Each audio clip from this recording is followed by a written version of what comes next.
Let's talk about our Gators. Obviously they need to win this game and they really need to beat FSU. And then I think everything will kind of calm down. However, they go out and poop the bed this game. They're probably going to lose to Ole Miss. And if they somehow lose to FSU, then all of a sudden that Scott Strickland statement doesn't look so good, does it? Yeah.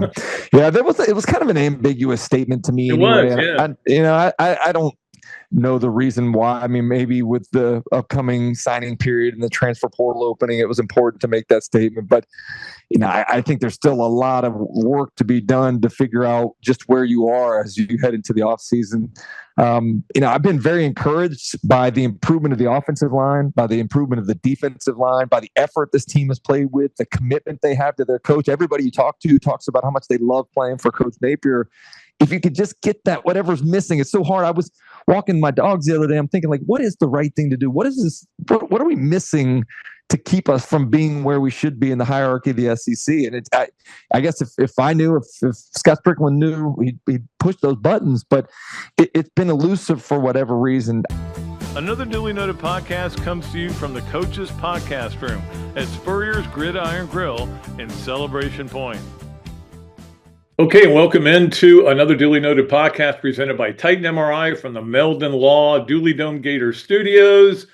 Yes, it is my birthday. Yes, I'm turned 70 today. In fact, I am 70 because I know that my mom had me at a very early in the morning. So I was already born 70 years ago today to a little clapboard house on 39th. 39th was a dirt road that back then. So it's hard to believe how far Gainesville has come in the 70 years since I've been alive. Anyway, I do feel every bit of 70 today. I can tell you that much.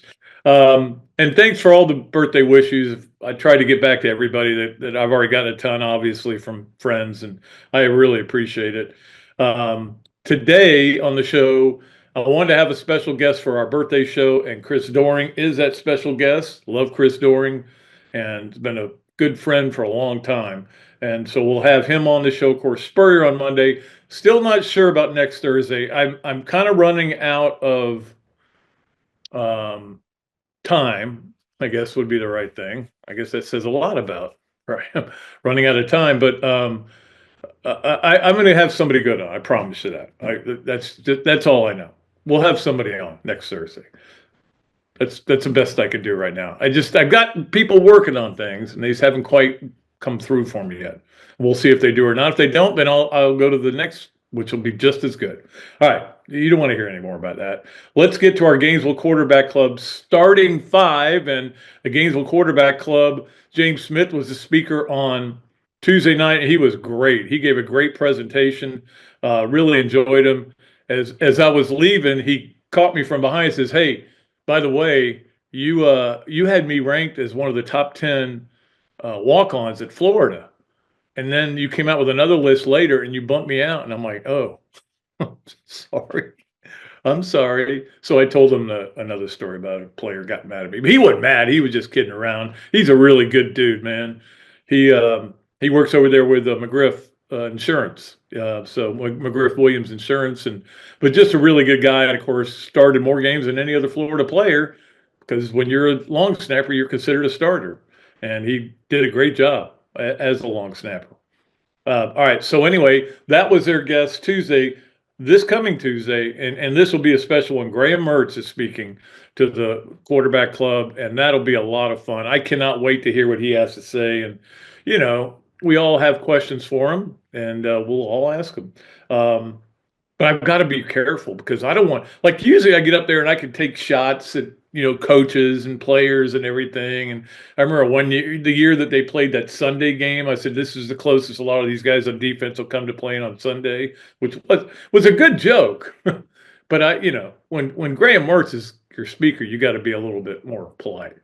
Or like when Billy Napier's up there, I'm a lot nicer. Just put it that way. Anyway, let's get to our starting five, sponsored by the Gainesville Quarterback Club. They still have a 3-meeting special that you can get, and it's worthwhile because it's like I said, Graham Mertz Tuesday, Carlos Alvarez next Tuesday, and then they have the high school banquet for all the young high school players. I look forward to that every year, mainly because all the coaches are former Gator players, it feels like, and they really are pretty much. All right, so let's get to our Gainesville Quarterback Club starting five. Number one is obviously the game Saturday, Florida LSU. The spread really hasn't moved a lot on this game. It opened at 5, went down as far as 4, came back to 4.5, and now it's 4. So I think basically nobody really knows what the lag weight thing is putting, people off maybe betting a lot on this game. As a result, the spread hasn't really moved. That's when the spread moves a lot, it's because heavy money's coming in on one team and heavy money comes in on the other when it adjusts.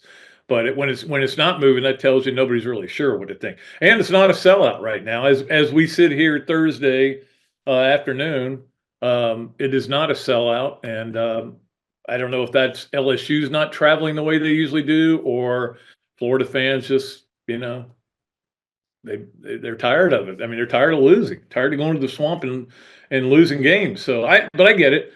The main thing, look, I know that it's an important game. If you have any chance to get into a bowl game, you have to win this game, right? Because hopefully you can beat FSU at the end of the year. There's no guarantees there either, but that gets you into a bowl. You're not beating Ole Miss. This early spread's out on Ole Miss. It's 11 right now. That's in the swamp. It's an 11-point spread. Florida's, I think they may have broken the all-time record for double-digit underdogs, being a double-digit underdog. That tells you about the schedule, how hard the schedule is. It's a really hard schedule. We knew that going in. I've said this a million times. The schedule next year is tougher. Everybody's talking about this year's schedule like they just discovered it a week before the season. But I'm telling you guys ahead of time now, it's tougher next year because all those games you have at home are now on the road. You only have 3 conference home games. This year you had 4. Next year you have 3. And you have to go to Miami. I mean, it's going to be tough. Now you do get FSU at home, but it's going to be a tougher schedule. It's the same teams.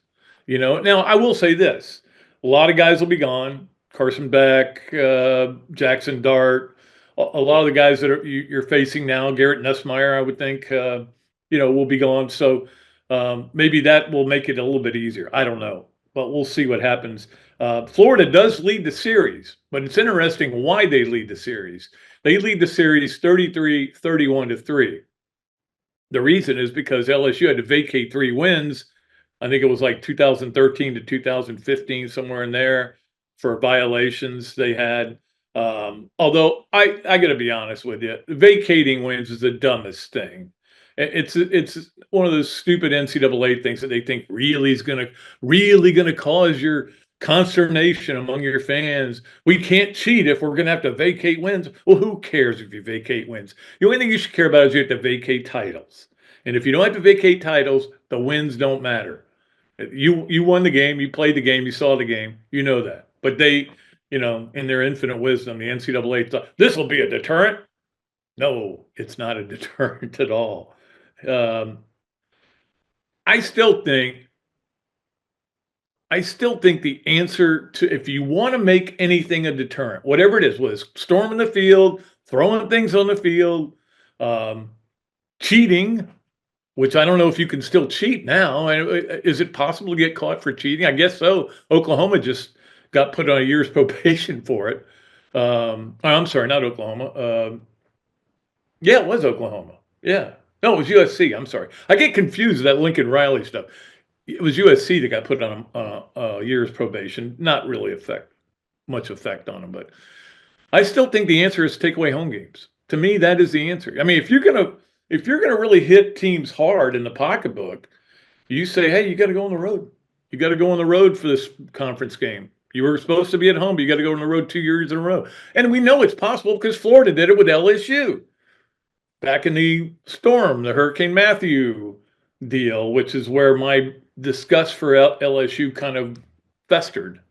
That was really, I really had no feelings about LSU. I liked going there. I liked going to Baton Rouge. But it changed that year, but we don't need to get into that. It'll be exciting to see Rex Grossman at the game.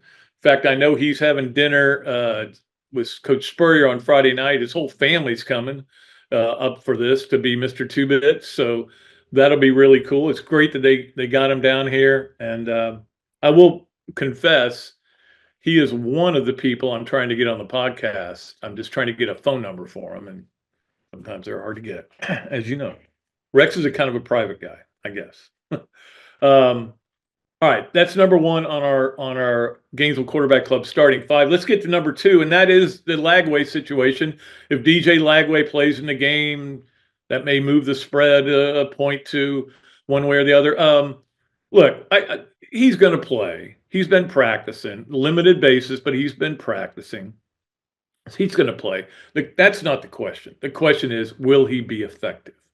Because you think about this, DJ Lagway is going to be out there still on a tender hamstring. It's not going to, I can't think it's going to be 100%. Very few hamstrings heal that fast. So he's going to be out there on his tender hamstring, and Florida's probably not going to want him to run the ball a whole lot, if at all, just because you don't want to re-injure that. And, so if you take that element out of the game, that's a problem. Although, look, he's a great passer, and he's going to have to hit some deep balls. And so the question will be, not only is he going to be effective because he is playing with his hamstring issue, but because of the rust. Not playing last week is certainly going to be a factor. But we'll see. We'll see how it goes. But they can't win without DJ Lagway. Well, let's put it this way. They can't win without DJ Lagway being effective. I mean, he doesn't have to be a star. He doesn't have to take the game over. I'd love it if he did. But he doesn't have to be a star. He's just got to be effective and then allow them to play better defense, which you would like to see in this game, especially after the last game. Which brings us to number three on our Gainesville Quarterback Club starting five, which is that even if DJ Lagway plays well, it may not be enough, because you've seen this game. 5 in a row Florida has lost. In those 5 games, how many points do you think they've given up average? Just an average points they've given up in those 5 games. Well, I looked it up. 45 points a game. 45 a game in 5 losses to LSU. Now, they've scored in all these games enough points to win some games. At 35, I think, was one. 30 was another. But they can't stop them. They've never been able to stop them. LSU has been the definition of what's wrong with Florida's defense for 5 years. I mean, Florida's had bad defenses. We know that. We know all the stats and everything. I'm not going to conjure them up. But they're the definition of it, scoring 45 points a game on Florida. Doesn't matter where they play them. They score a lot of points on them. Now, a lot of that, too, is the fact they had Joe Burrow. In fact, Joe Burrow was the quarterback the last time Florida won in this series. That game was in Gainesville, and Brad Stewart picked off that pass, and he had not thrown a pick all year, and they got 2 in that game. But then the next year, he just lit Florida up. And that was him and Trask going head-to-head, and finally Trask flinched a little bit, and although Tyree Cleveland got held on the play, I play around the refs. That's one of my deals, man. But anyway, then you had to deal with Caleb Daniels. So you had to deal with 2 Heisman Trophy winners for a bunch of those games, and that's one reason that Florida's defense struggled. So I will give them credit for. Well, I don't know, give them credit, but I guess that's an excuse. But there are no excuses in college football. You know that.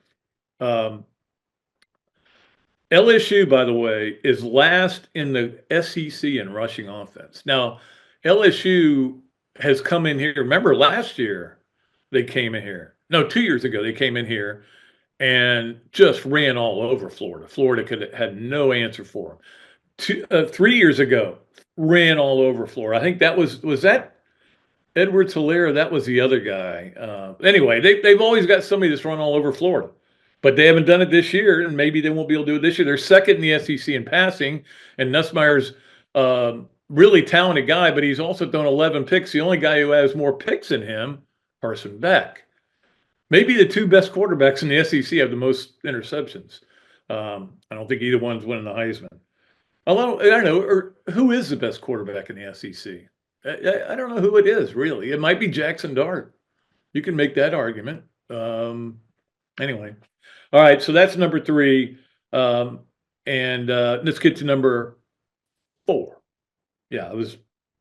Sometimes my notes don't make a lot of sense, but these are so far making a little bit of sense. All right, number 4 on our Gainesville Quarterback Club starting 5 is that the college football playoff rankings came out Tuesday night.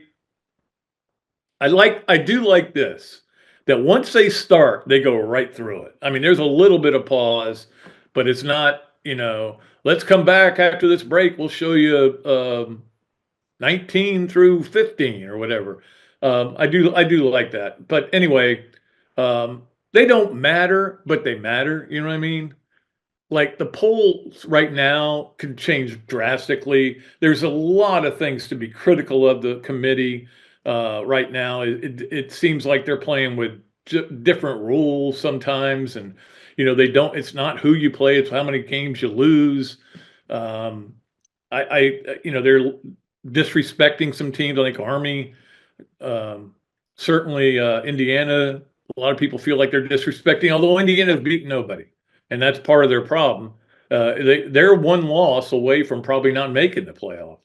And that loss will probably come next week when they play Ohio State. And if they get hammered in that game, they may not make the playoff at all, even if they go 11-1. But anyway, we'll see. But that's my point. It is so confusing. You right now, because you got 4 teams from the Big Ten, 4 teams from the SEC already. And the Big Ten's got 4 of the top 5 in the CFP poll. But things are going to change. Teams are going to win. Teams are going to lose. Things are going to change. But it's like people who poo-poo the rankings, preseason rankings, I get mad at because they matter to me. I like the rankings. I think they're cool. It's just something to talk about, man. That's all it is. It's not something to take seriously. If you're getting upset about this, the rankings, you're dumb. Don't be dumb. Be smart. Have fun with it. Just enjoy it. Talk about it. Call your local radio show. I suggest the tailgate from 4 to 6. Today live from the Swamp Restaurant. Tomorrow live from the Hilton. Call there. Call those places and just say, hey, I don't like. But that's fine.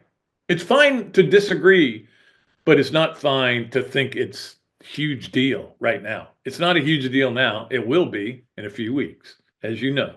All right, let us go to number 5 on our Gainesville Quarterback Club starting 5, and that is the news that came out yesterday that Anthony Richardson's back in the saddle again. He is the starting quarterback for the Indianapolis Colts and for the rest of the season, which I kind of snickered at, like he'll stay healthy for the rest of the season. And I wonder if DJ Lagway is going to end up being, anytime you have a guy who is a freak, there's a reason they're a freak. They're bigger and stronger and faster than most people are, and they've got different muscles, Their muscles are maybe more structured, or I don't know. But you would agree that DJ Lagway is a freak, and that AR was a freak, and Alex Brown was a freak. The difference was Alex Brown stayed healthy. AR was hurt all the time. We know that. And then now you got Lagway already with an injury. So we'll see. I hope that he's not the second coming of AR. But that's going to be the interesting thing to see how Anthony does now that he's ready to go. And look, I love Anthony Richardson. I hope he does well. But I'm going to point out his flaws. I mean, I've done that. And I look, he's a local guy. I get it, man. I'm hoping he does great. I really am. I wish he'd done better at Florida. But the problem isn't that. The problem is just that he keeps getting injuries. When he's playing, he's usually pretty good. All right. That is going to do it for our Gainesville Quarterback Club starting 5. Let's take a break. And when we come back, we will be joined by the legend himself, Chris Doering. He was my birthday wish to have on my podcast on my birthday. I said, I called him. I said, it's my birthday Thursday. You're coming on my podcast. And of course he was like, yes, absolutely. I'm there. All right. So we'll be back with him and we'll play Yes, No Way, or Maybe with him, sponsored by Big Mills Cheesesteaks. All that and more coming up on another Dooley Noted podcast presented by Titan MRI from the Meldon Law Gator studio. He's known for game-changing catches on the field, but now he's here with a life-saving catch. That's right, Coach. Caught early, prostate cancer is highly treatable. You're a stats guy. Did you know 1 in 8 men will be diagnosed with prostate cancer in their life? I don't like those odds, Chris. So let's tell the guys out there what they need to do. If you're 45 or older, or 40 if you're black, or have a family history of prostate cancer, talk with your doctor about the risks and benefits of screening with a PSA test. And here's some great news. We've got a special PSA test screening coming up right here in Gainesville. Join our partners at Man Cave Health, the Prostate Cancer Foundation, and UF Health Cancer Center at Gator Fan Fest for the tailgate and testing event. Get a quick blood test, score some Gator swag, and take charge of your health. Early detection is the key to making a great catch. So let's go Gators and tackle prostate cancer together. Join us for the tailgate and testing. For more information, scan the QR code on your screen.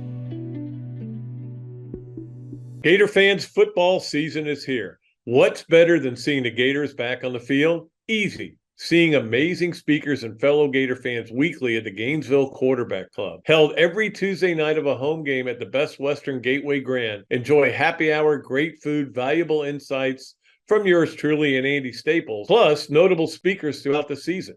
As the oldest Gator booster club in the world, Gainesville Quarterback Club gives you access to elite speakers like coaches, NCAA football insiders, Gator greats, and more. Share your passion for Gator football with hundreds of other members at weekly in-season meetings, home tailgates, and special events throughout the year. Join the Gainesville Quarterback Club today. Email the club at membership@quarterbackclub.org or visit thequarterbackclub.org. Or better yet, just give me a call and I'll get you to the right people. Great food, great atmosphere, a diverse menu, everything made from scratch, plenty of space, and locally owned. These are all the characteristics of a great restaurant. And you can find each and every one of them right here in Gainesville at Ballyhoo Grill. Ballyhoo Grill prepares all of their food fresh every day, from their salad dressing to their award-winning soups. Bring your family and enjoy dinner under the Tim Trebo Tiki Hut while listening to live music. Or if you're running low on time to eat out, they also deliver through Uber Eats, Bite Squad, and Postmates. A Gainesville staple that's been open for over 30 years. Check out Ballyhoo Grill on Facebook or at ballyhoogrill.com.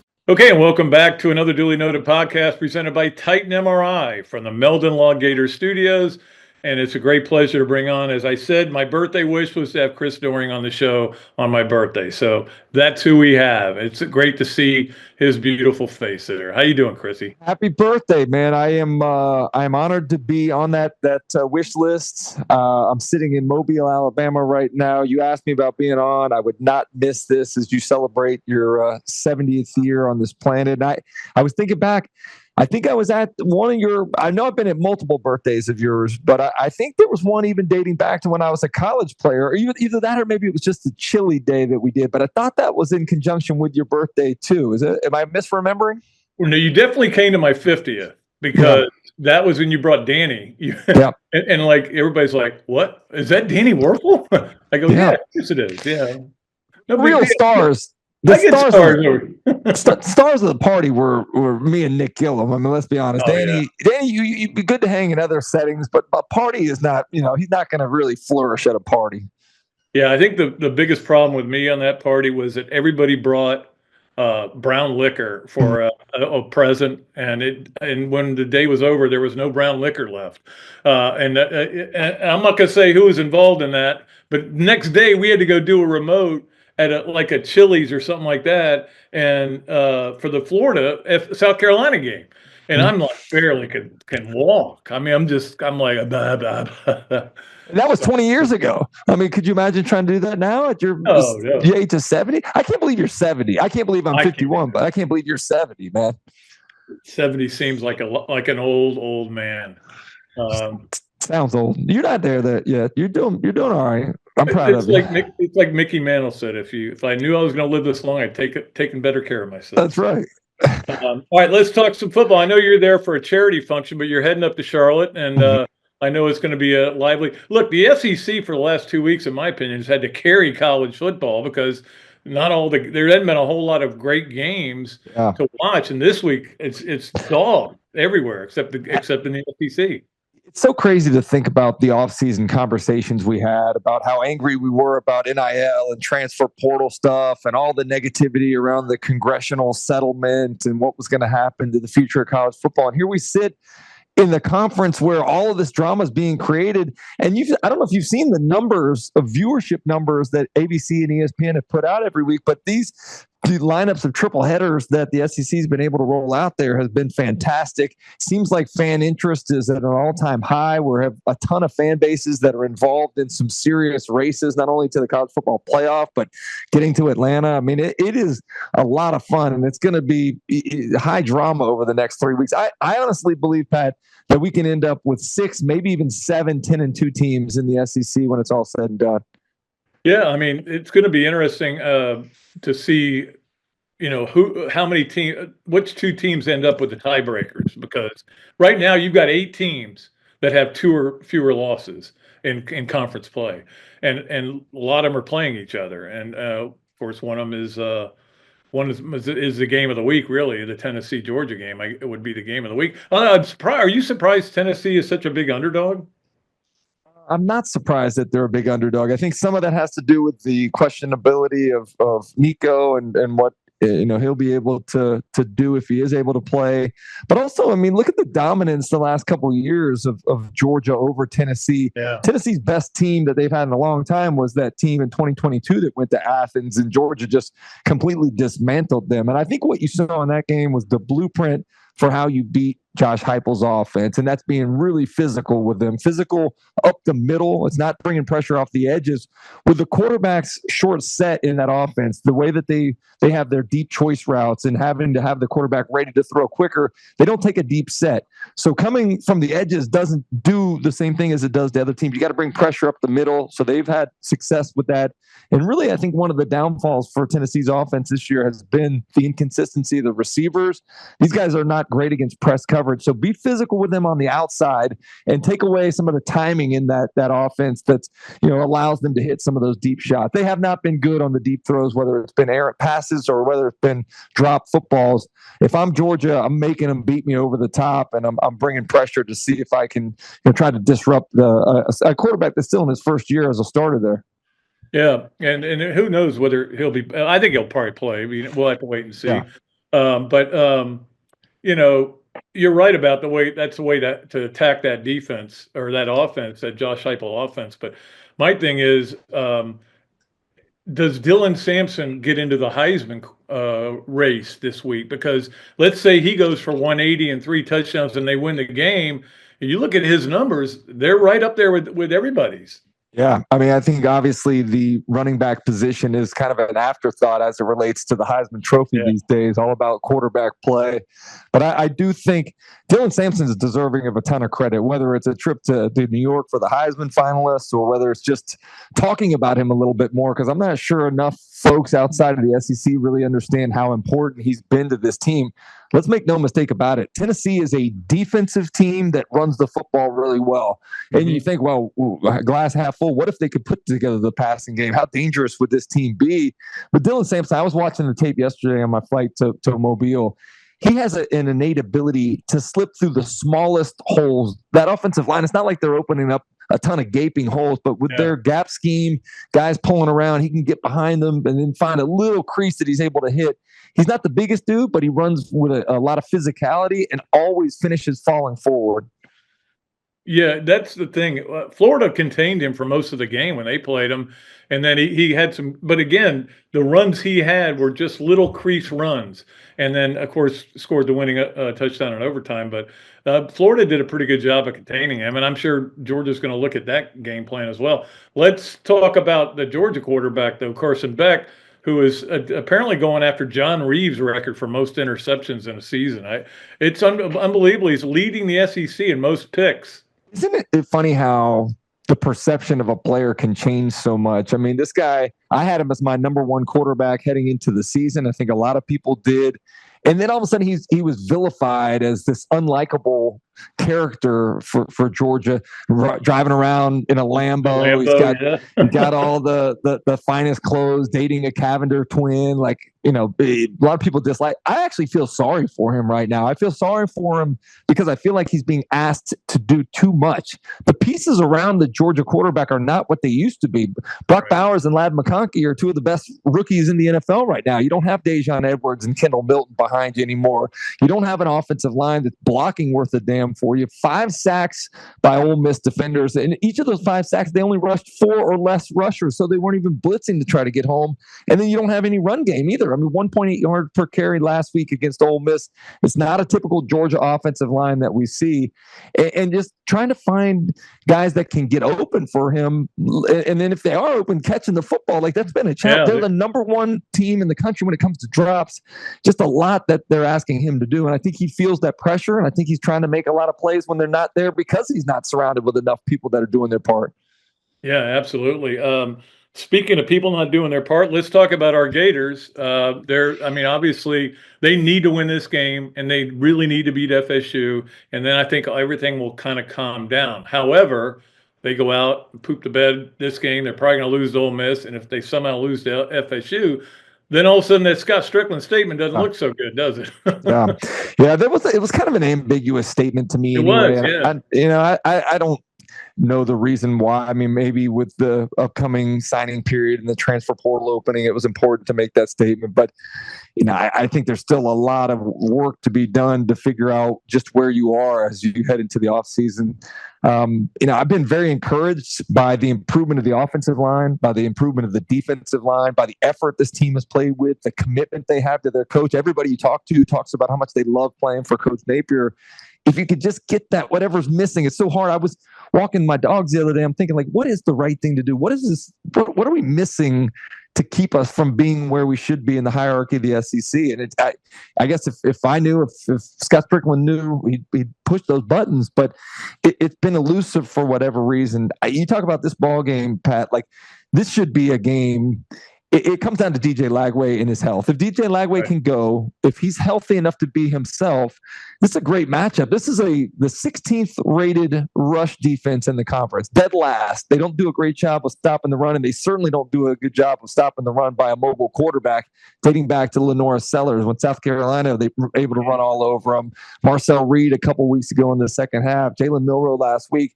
If DJ Lagway can be himself, I think Florida's got a great chance to go out there and run the ball up and down the field on them. Something that they've taken pride in, I think, over the last month of the season is the way they run the football. Defensively, I worry. I tons of missed tackles last week. I know they're depleted, and particularly in the secondary, but tons of missed tackles, tons of eye violations. I thought Texas did a nice job with their misdirection and creating some confusion. But really, the thing to me, Pat, is how much does LSU want to be there now? I know that they still are playing for a chance to get to Atlanta, but I just worry about what the capitulation factor for the Tigers could be. And we just talked about Carson Beck. Like, is Garrett Nussmeier not the same version? Like, the offensive line's not blocking for him. They can't run the ball. He's got one fewer interception. Yeah, he does. But like, they don't surround him with a whole lot either. And I feel like he's trying to make a lot of plays. So it's a very similar parallel situation, I think, there in Baton Rouge. Yeah, they can't run. I mean, they've got really good. I mean, Lacey's a really good receiver. Aaron Anderson's good receiver. Tight end's good. Mason Taylor. Yep, they got some weapons, but they just, for whatever reason, have not been able to. The offensive line, I think, is the biggest disappointment in my. This was one of the best offensive lines in the country heading into the season. Yeah, absolutely. They have not been as good as we thought they would. I did want to get your thoughts on the other big game in the SEC, which is, of course, the Missouri-South Carolina game. I'm a little surprised there that Missouri is such a big underdog. They are the luckiest team in the SEC. Somehow they win games, and you go, I don't know how they won that game. Not pretty. I mean, they're 18-4 in their last 22 ball games, so they win a ton of close games. That's their MO. But I think you can look at that game. I don't know how much you watched of it on Saturday. That was the one that was on our network. It was tough to watch for the majority of the game. I think I watched the whole game. Yeah, 4 minutes left. There's 19 total points, and then things just go haywire at the end. But I honestly think it was a great game plan. You don't have Brady Cook. You got Drew Pine in there, who did not play well in the second half of the Alabama game. But I think they knew that if they were conservative and didn't make mistakes, that Oklahoma would eventually make mistakes. And you saw that at the end of the ball game. Oklahoma turns the ball over 4 times, including the last turnover that ends with the game-ending scoop and score. But I honestly believe, if you go back and watch, Pat, they didn't win that game despite Drew Pine. They won it because Drew Pine was in there. Drew Pine made plays hanging in the pocket, making throws under duress, scrambling on a couple third downs, made some big-time throws on third down, including that Theo Weiss touchdown and then the Luther Burden third and 16. So, I was impressed. And I don't think that they can win this week, but like you said, they somehow find ways to do it. I just think it's a bad matchup going up against that South Carolina defensive line. And Pat, is there anybody that may have a bigger complaint than South Carolina? Like the call dating back to that LSU game, like if they don't blow that call, they're a team that's sitting with 2 losses and a great chance to get in the college football playoff. And they are trending upwards. I think the teams, Ole Miss and Alabama, are the 2 that are trending upwards the most, with maybe the highest ceiling as things are coming together. But I think South Carolina figuring it out on offense, figuring out how to use Lenora Sellers, the resurgence of Rocket Sanders, like they feel like a team that you don't want to play at this point in the year. Chris Doering coming to you on our Big Mills Cheesesteak Zoom line all the way from Mobile, Alabama, and we appreciate him. It is time for us to play Yes, No, Way, or Maybe with Chris Doering, brought to you by Big Mills Cheesesteak, street dining done the right way. Go in there and say you listened to this podcast or watched it, and you get free fries with your order. Okay, you ready for this, Yes, Chrissy? sir. All Let's right, go. number 1, Fran Brown, the Syracuse coach, used to be at Georgia, revealed that he doesn't shower for 2 days after a loss. Did you ever have a teammate like that? Yes, no way, or maybe? I don't know that he did say now that he does brush his teeth. He's not a complete savage. So he brushes his teeth, but he doesn't shower. That was a weird soundbite. And he went on and on. I appreciate his transparency, but me being transparent, Pat, you know this, maybe you don't know this. I'm a big bath guy. I take 3 seated baths a day, 1 in the morning to get loose, 1 after my workout, and 1 before I go to bed. I can't imagine, like, I think you're disgusting, and take no offense if this is you, but I think you're disgusting if you get in bed at night with the day all over you without showering. And that's not, we're not even talking about being in a locker room, a sideline. Like, sidelines of football sidelines are disgusting. So I don't know that's just a lot of punishment that you're doing. And I don't know how you're married if you're getting into bed as a dirty guy like that. Yeah, I don't know how you crawl into bed next to your wife. No. Oh, and she goes, "Oh, you must have lost, man." Whew. Yeah. Terrible.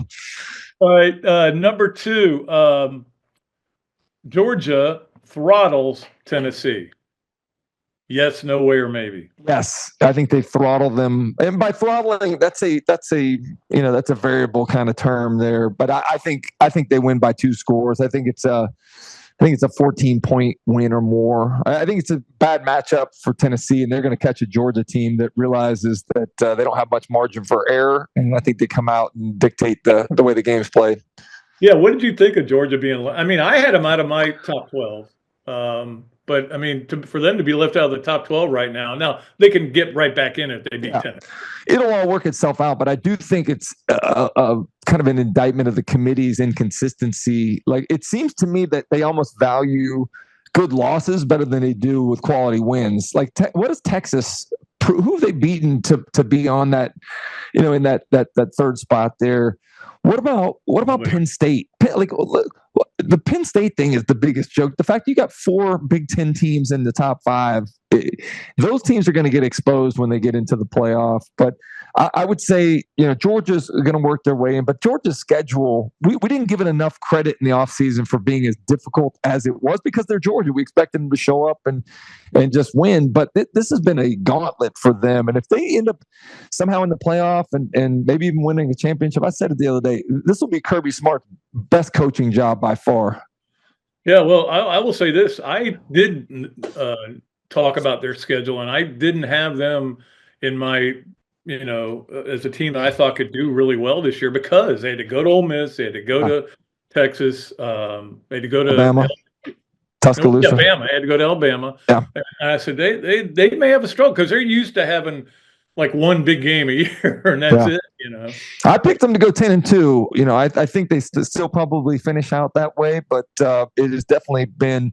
I think the more surprising part is how flawed Georgia is, and how they're lacking in talent in the secondary, lacking in talent at the receiver spots. They don't have the depth of talent on the front defensive front for the pass rush to cover up those deficiencies in the secondary.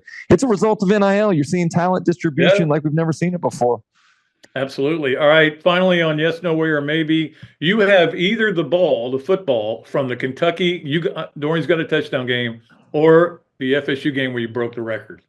The answer is yes. I have both. I have both of those balls. Yes, I have. Well done. I have the game balls, and that was one of my. Now, I remember taking the actual ball from the record breaker against Florida State and handing it to somebody. So I'm confident about that. I have I got a game ball from the Kentucky game, but I'm not sure if it's the actual ball that I caught. Yeah. So that's a maybe on that one. Yeah, that they might have used that for the kick and it went.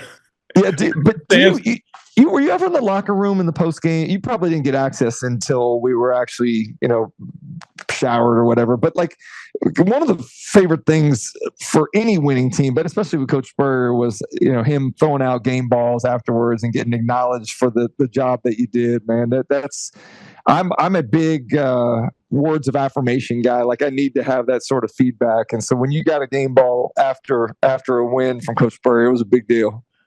I remember after the FSU game in '97, he came out of a press thing that he was doing, national thing, and we were all waiting for him. I was standing there, and he threw me the ball, and he goes, "Game ball, Pat," and he goes, "I need that back." I'm gonna give that to Freddie. That's funny. So I had it for a second, just for a split second. Yeah. All right, before you go, and we're going to play this commercial later. I know you and Coach Spurrier are doing a lot for this PSA situation. I'm a survivor of this, and I've always been trying to tell people it is just a blood test. I think people get freaked out because they're sure somebody's sticking something up their poop chute, and but all it is a blood test, and it's going to be at the they're going to be doing it at the game Saturday. Yeah. So tailgate and testing, we have partnered with Man Cave Health, who is a sponsor of the Steve Spurrier Legend Coach of the Year award. Last year, Mark Rick was given that award. Bob Stoops the year before that. So we've got a great, and you know this, what we're doing with the Steve Spurrier First Year Coach of the Year awards and the Freshman of the Year awards. All of this thing is growing every year. Man Cave Health's been a big sponsor of that. They'll be on site at the gate 2 of Exact Tech Arena, starting at 12:30. That'll run 12:30 to 3:30. But you're right.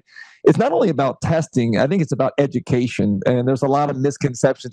My son saw the commercial and he goes, "Dad, they're going to do that at the tailgate?" And I think everybody thinks about, having to have that invasive procedure done. But this is actually about Chevy Chase and Moon River. Yeah, it doesn't, sitting around having beers, wings, and having that done doesn't sound great. But this is just a blood test. It takes less than 10 minutes, a chance to come by. And I guarantee somebody will have their life saved by having this test done on Saturday. And so this is the third event that Man Cave has done. They did one at the Rose Bowl this past year. We're very fortunate to have them as a partner and really fortunate to have them come into Gainesville, this community outreach that they're doing with UF Health and some of the other folks involved. It's a worthy, as you were afflicted with, I think your father as well, right? Your father had prostate cancer and both my brothers too. Yep. It's very hereditary. Yep. And my doctor told me that. I said, well, how did I get it? Because there's no symptom. And that's the problem. I don't have prostate cancer. Everything's fine.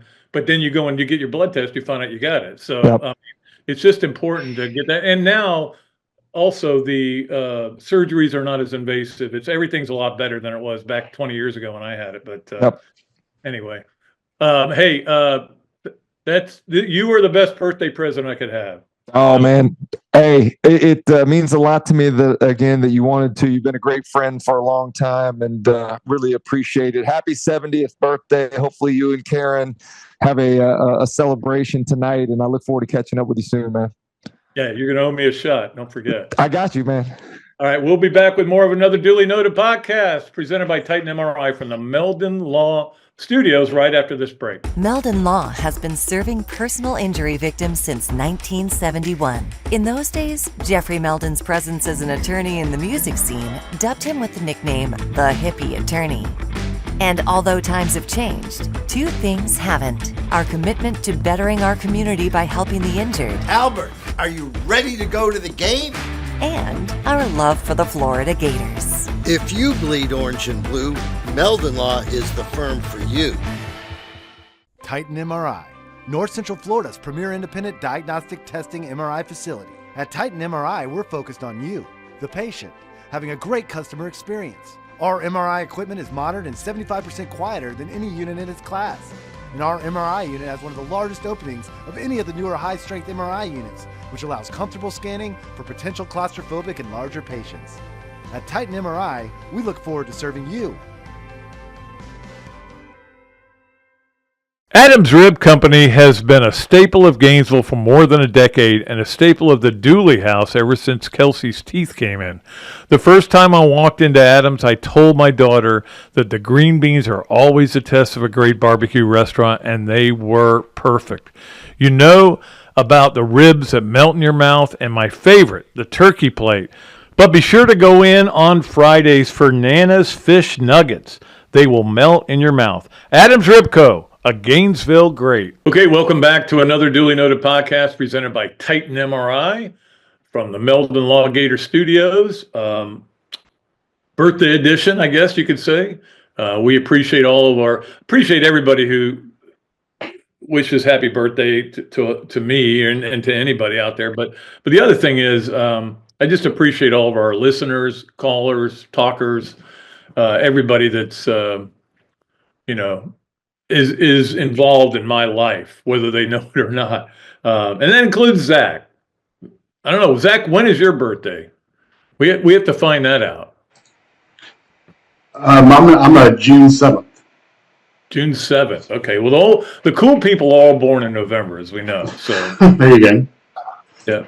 All right. And again, want to say happy birthday to Robbie yesterday, which is still the weirdest thing. When I tell people that Robbie and I were born a day apart, and that we were roommates, best friends, worked together, still best friends, they freak out when they go, day apart. How is that possible? How did you time that? Well, we didn't really time it, but I don't think our parents knew each other at the time. Anyway, let us get to our Hesser and Kipke Hesser and Kipke, not Hesser and Kip Kerr.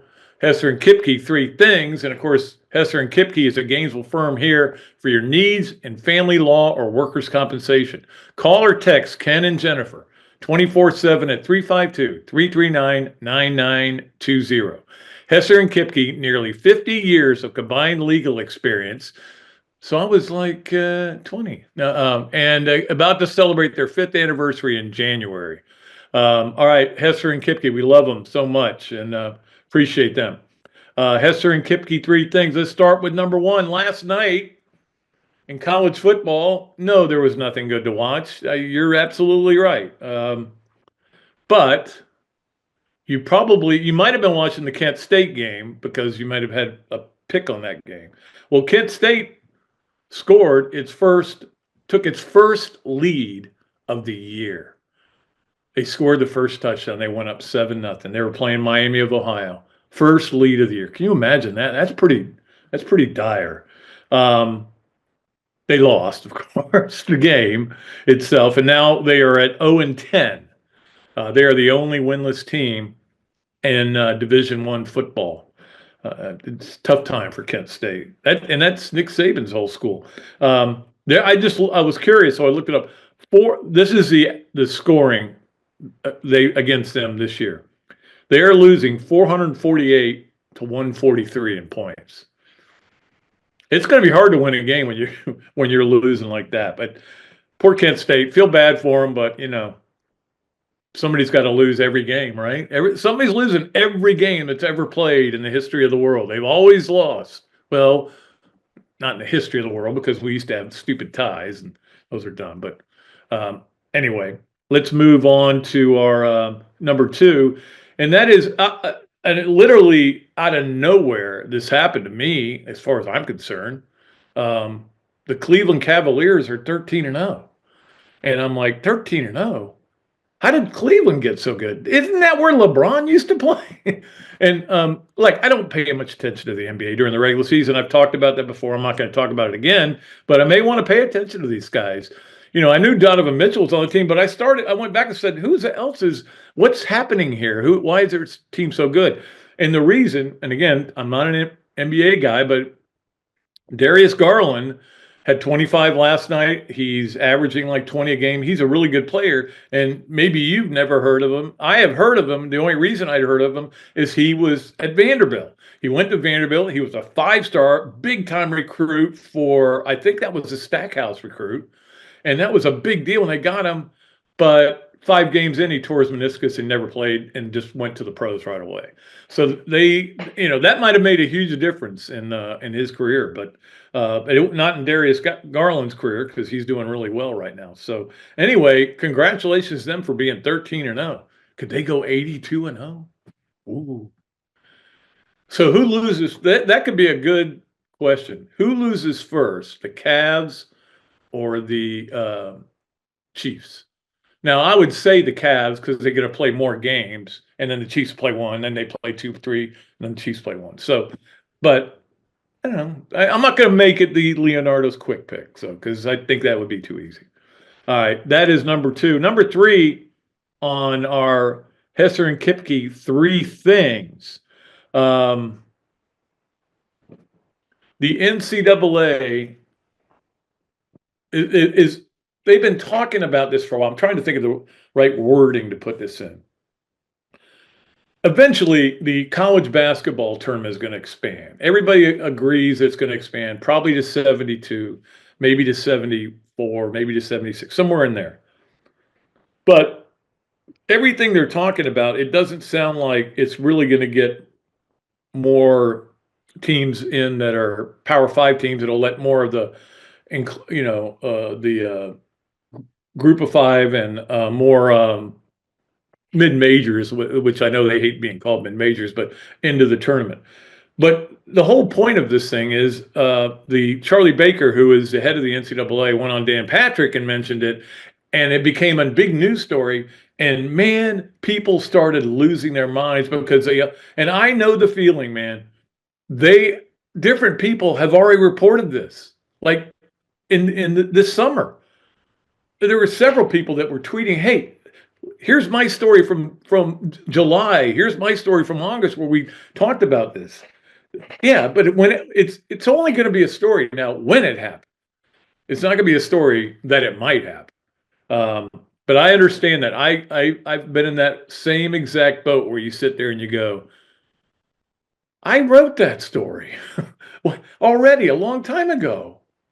But anyway, we get defensive about things like that. All right, that is our that is our Hesser and Kipke 3 things. You know there's an NCAA thing in there. There's always an NCAA thing in there. Appreciate Hesser and Kipke very much. Let's get to our Adams Ribco Gators of the Week. And Adams Ribco, the place you go for your barbecue, man. It is great. Get some ribs. I guarantee you'll love them. And our Adams Ribco Gators of the Week this week are all the people who signed yesterday. Now, we know what college football signing day is like around here. Everybody's freaking out and losing it, and nobody talks about, I don't know if they're going to get this softball player or this swimmer or gymnast. But they're just as important, and it's a big deal. And again, I looked at all the people that are coming in here, and it's really cool to see all these new faces that are going to be coming in here. It appears that everybody did really well on these other sports, the swimming and the baseball and softball. And, I think softball got 3, and lacrosse had, I think, 11. They signed. Anyway, these are very important people in the fabric of this university and the fabric of this athletic department, but tend to get ignored. But we're not going to ignore them, and we're going to say congratulations to them. You earned a scholarship to the University of Florida in athletics, and that is a big deal. And it's going to allow you to get a great education, and it's going to allow you to meet people and make contacts you're going to remember the rest of your life. I'm happy for all of you. And so that's why you are our Adams Ribco Gators of the Week. Let us get to our Leonardos at Millhopper quick picks. I know Kyle's not going to be able to make it to our party Friday night because he's having a own thing that he'd already planned, and I invited him late. I assume my wife was already going to invite him, but she didn't. Anyway, so he's having a big deal Friday night with family as well. So. But I wish he was going to be there. Maybe he can come late. Anyway, we love Kyle very much and appreciate him for being a sponsor of Leonardo's at Millhopper Quick Picks. We're going to give you 2 games today, and you got to get one right. That's all you got to do is get one right. But if you miss them both, you can't qualify. If you get them both right. Now, we have had a couple of glitches on our podcast. For some reason, it got cut off once at least, and I apologize for that. It's not anybody's fault. Just sometimes that happens when you're putting it up on all these different sites. It can happen sometimes. So hopefully it doesn't happen today, but I don't think it will. But anyway, well, we're going to let more qualifiers try to get in so we can, before we make our next pull. So here are the games you got to, that's a long way of explaining nothing to you, but here are the games you got to pick. LSU is a 4-point favorite over Florida. So you take Florida, you get 4 points at home. Sucker bet, maybe. And then Tennessee, 10-point favorite at Georgia. Tennessee, 10-point underdog at Georgia. Can you delete the first part of that? You don't have to. Tennessee is getting 10 points at Georgia. Now, the big question there is whether Nico Iamaleava is going to start or play in the game because he's in concussion protocol. I know that Chris Felica was reporting that he's out. Somebody else is saying that he's practicing. He's not out. He's probably going to have to pass some kind of a baseline test on Friday before they'll decide whether he's playing or not. I had to look up who their backup is because I had no idea. And now I can't remember who it was after I looked it up yesterday. But anyway, we'll see what happens there. But that'll be a hard one to pick because you're getting 10 points. And if Nico plays, I'm not sure that gives him a better chance. They'd be better off just staying on the ground with Dylan Sampson. I mean, Dylan Sampson, I know that the people up in Knoxville believe he should be in the Heisman race, really in contention. And I personally hadn't been really thinking about him, mainly because now he did good at the very end of the Florida game. He scored the winning touchdown and everything, but he hadn't done much before that. Florida had stuffed him. So he was never really on my radar, but now you start looking at him and watching some of these other games and the numbers he's putting up, leading rusher in the SEC and I think 17 touchdowns, something like that. I don't know, man. I'm putting that away. Dylan Sampson, he's on the list. I've got about 8 guys. I got a chance to get my 3 votes. You get first place, second place, third place. But I'm looking forward to that when we get to the Heisman voting. All right, so LSU -4 against Florida at Florida. Tennessee getting 10 at Georgia. Get one right. Pick them both, but get one right is all you got to do, and you qualify for our Leonardo's at Millhopper quick picks. All right, let's move to this, that, and the other. It is brought to you by Ironwood Golf Course. It is brought to you by Darshakau Insurance, and it is brought to you by Ballyhoo Grill, where Friday night it'll be pretty epic. I can just tell you that. I think we have the whole back patio for this party, and it's not just for me; it's for Robbie too. Don't think this is my birthday party. It's our birthday party, and it's going to be cool. It's just going to be good to celebrate something. We don't get to celebrate much here lately, it feels like. So this, that, and the other brought to you by Ironwood, by Ballyhoo, and by Darshakau Insurance. Let's go to this is that on August 21st, maybe you don't remember when this happened, but I looked it up to find out. August 21st is when the SEC released its tiebreaker for its new 16-team league. Now, I don't know why it took them that long, but maybe they had arguments and discussions and everything. But that's when it came out, and so that's when. And when it came out, you know what we all did? We went, whatever. All right. So that is that the SEC is getting kind of crazy. There are 8 teams that have a chance still. I think there are 8 teams that either have 2 or 1 loss in the league play.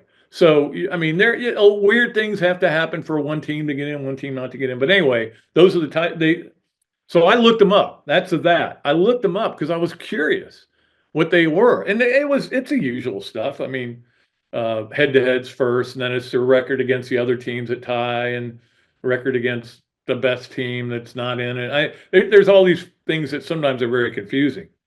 The other is that when I was looking, it was kind of weird. maybe I would have made a bigger deal about it when it happened if I read it. The last tiebreaker, if you get down to that, is a random draw. Now, where the random draw, how it will take place, is it going to be like ping pong balls? That they should televise that if they do that. Who gets in the SEC championship game?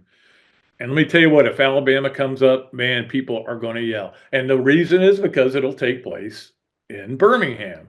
And everybody thinks Alabama gets favored sons treatment there. And I think there was a time when that did happen a little bit. But no, look, Greg Sankey's is one of the best people I know. That's not going to happen.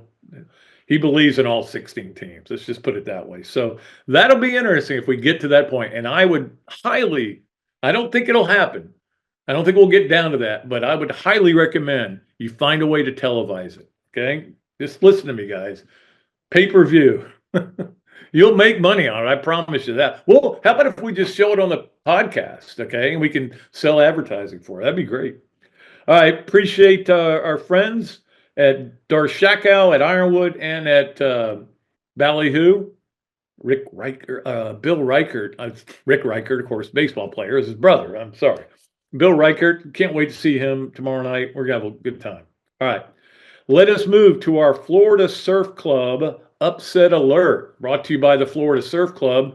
We appreciate them, and they're doing great work over there. And again, it's easy to contribute to them if you want to help them out.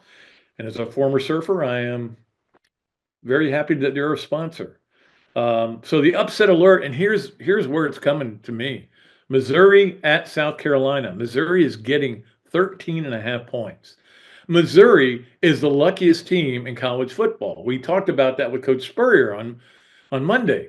They're so lucky. They get so many breaks. Things just bounce their way all the time.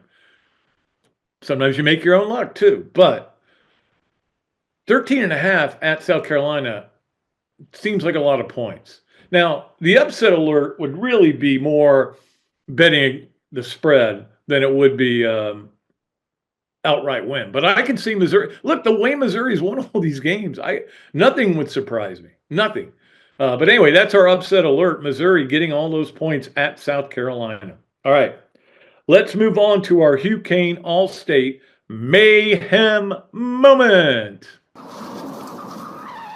The Gator Nation is in good hands with local Allstate agent Hugh Cain. Stop by Alachua Marketplace Plaza in Alachua and get a free quote today. All right. Well, this was not a good shot right here. Whoa! I think I ducked just watching it. This is Caitlin Clark hitting this ball. Now, what I don't understand is how you could. I mean, look, Caitlin Clark. I watched her swing. She's got a pretty good swing, but she tends to pull the ball. I watched a little bit of her playing in this pro-am, but why would you stand along the ropes when an amateur is hitting is beyond me. I would never stand there. The funny thing is when she hit that shot, she re-teed and nobody moved. They still stood there and watched her. Man, I always wonder like how like you'll see like when Tiger was at his peak and people will be lined up and they knew that if he just hooked a ball, they might be dead. But they knew he wouldn't yank hook it. He might hook it, but he wouldn't yank hook it. And he wouldn't hit it low anyway. But yeah, that was funny. That was definitely a mayhem moment. We appreciate Hugh Cain. Allstate. I know he was out at the Texas game. Went out there and had a great time. So he always has a great time, actually. All right, let's wrap it up as we always do with our Swamp games of the weekend. Again, Jeff Cardozo and I will be out at the Swamp Restaurant today to do our podcast, to do our radio show, The Tailgate. We always have a great time out there on Thursdays, and looking forward to it this Thursday and next Thursday. We do it for all the home games, and we may do the FSU game too. We're still working on whether we're going to do that or not, but we may do that as well. So let's get to our games of the weekend. I'll start with Friday night, which is Florida playing FSU at FSU in basketball. Now, this game is at 6 o'clock on the ACC network. I don't know how many of you do or don't have the ACC network. You may be able to watch it in another area or go to a sports bar or something and watch it there. But yeah, it's 6 o'clock on the ACC network, Florida at FSU. And actually, we're going to have to get off the air early for the pregame show. We're going to get off at 5:30 on Friday. So we'll be at the Hilton on Friday, Jeff and I doing the show, but we'll get off early, go right to the pregame, and then Florida and FSU will play at 6, and it'll be on, like I said, the ACC network, and of course on WRUF as well. Our state game of the week, well, there isn't much in the state. I mean, again, we don't use the Florida game for this segment of it. We know, when the Florida game's on. Let me make sure you do 3:30, and it's on ABC, right? Or is it ESPN? ESPN? Yeah, ESPN. Okay, so that is going to be on. But the state game of the week, there's not much going on because FSU's off. I think Miami's off too. But it's so we're going to give it USF at Charlotte. And the only reason I'm going to give it put them on here is because I like my man Mike Hill, and I'll be curious to see if he sticks with Biff Poggi, who's of course their weird coach that wears cut off shirts. Anyway, so that game is at 3:30. Now it's only on SEC Plus if you have the Plus. But that's the best we got in the state. There's not much going on in the state other than the Florida LSU game. I remember one year that was like, it used to be Florida LSU would be the same weekend as Miami FSU. And it was just like this huge weekend every weekend. And I remember one time going into going into the area where we go for interviews after the Florida LSU game. Florida had won.